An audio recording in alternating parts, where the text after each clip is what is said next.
So in the previous lesson, we took a look at this basketball and we were wondering why we never see a ball spontaneously start bouncing from the ground.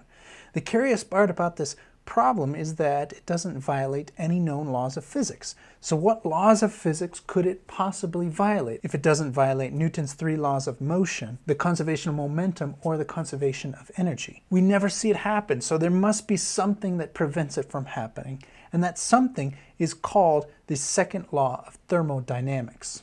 Now we said that there were 2 consequences of this law. The first consequence was there's a theoretical limit to the efficiency of a heat engine. The second consequence of the second law of thermodynamics is that heat will never spontaneously move from cold places to warm places. Work is required to pump heat from cold places to warm places. So imagine we have 2 rooms. Both rooms are the same temperature, hot, and we want to pump heat from room 1 into room 2, making room 1 cold and room 2 really hot. How could we do this? Well, the second law of thermodynamics says that work is required. But if we're willing to put in the work, it is possible.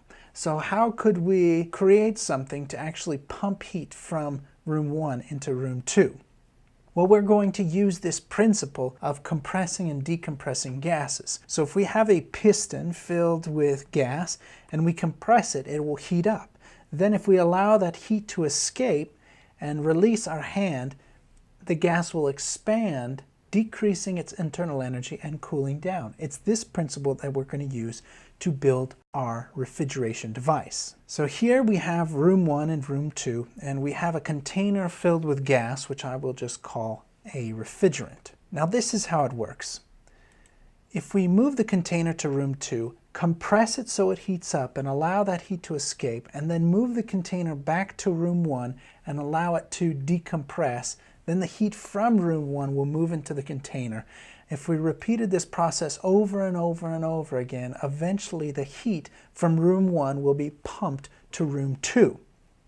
Now if we look at all of the components into making this happen, we see that there are only really 3 essential pieces.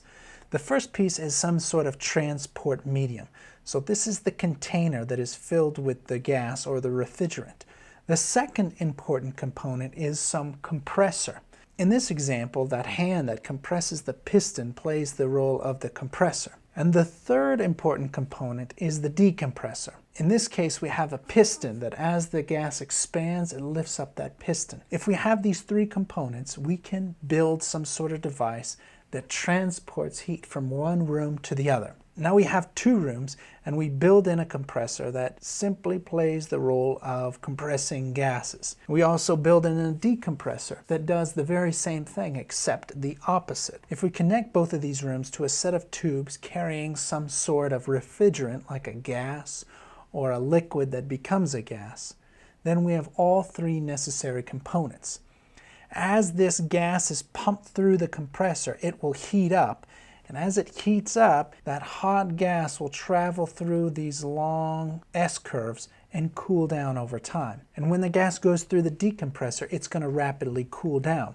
So on the other side of the decompressor, we have this very cold gas that slowly warms up as it goes around the curves. So you can imagine this gas being pumped through these wires, through the compressor, then the decompressor, again and again and again. And eventually heat is going to be pumped from this room over to the second room. So we're going to find one room that gets really cold and then the other room that gets really hot. And this is exactly how a refrigerator works. So here is the back of a refrigerator. Right here we see this motor that plays both the role of the compressor and the decompressor, and then we see the cooling coils on one side of the refrigerator. Inside is an identical set of cooling coils. So hot compressed gas moves through these outer coils and cools down, and then it hits the decompressor and cold gas flows through the inside, cooling everything on the inside of the refrigerator down. Now if we build a diagram of a refrigeration unit, it would take something from a cold reservoir and pump heat from the cold reservoir to the hot reservoir. But the second law of thermodynamics says that this process does not happen spontaneously, but we need to input a certain amount of work. So the work that goes in actually produces heat. This means that the heat that comes out of the cold reservoir does not equal the amount of heat going into the hot reservoir. But we see that there's more heat going into the hot reservoir than coming out of the cold reservoir. The process of pumping heat from one place to another produces more heat. Now this is good news and bad news. The bad news is this means you can't really cool your room down using a refrigerator. See, if you open a refrigerator door, then you're going to draw in heat from the outside. And as more heat is drawn from the outside, you're going to kick on that pump, which produces more heat. And that heat is dumped back to the outside world. This means if you don't close your refrigerator door, eventually the refrigerator will make your room much hotter than it would have been had you just kept it closed to begin with. The good news is we can design some sort of heat pump that takes heat in from the cold outside and pumps it into the inside on days when it's kind of cold. So imagine now we compare these two different types of heaters, an electric heater and a heat pump. On the right is a heat pump and on the left is an electric heater. Now an electric heater works by warming up wires by passing electrons through these wires. Heat pumps work on a process of reverse refrigeration. They pump heat from the cold outside into the warm inside. Now if we were to compare the amount of electrical units it takes to run an electric heater and the amount of heat each one of these heaters produces, we will find something very interesting. An electric heater may take +1 units of energy to run.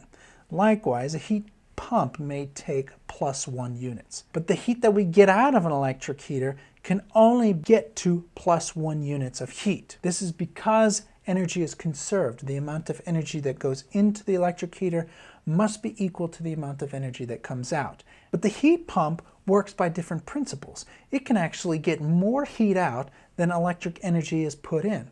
How is this possible? Is this a violation of the conservation of energy?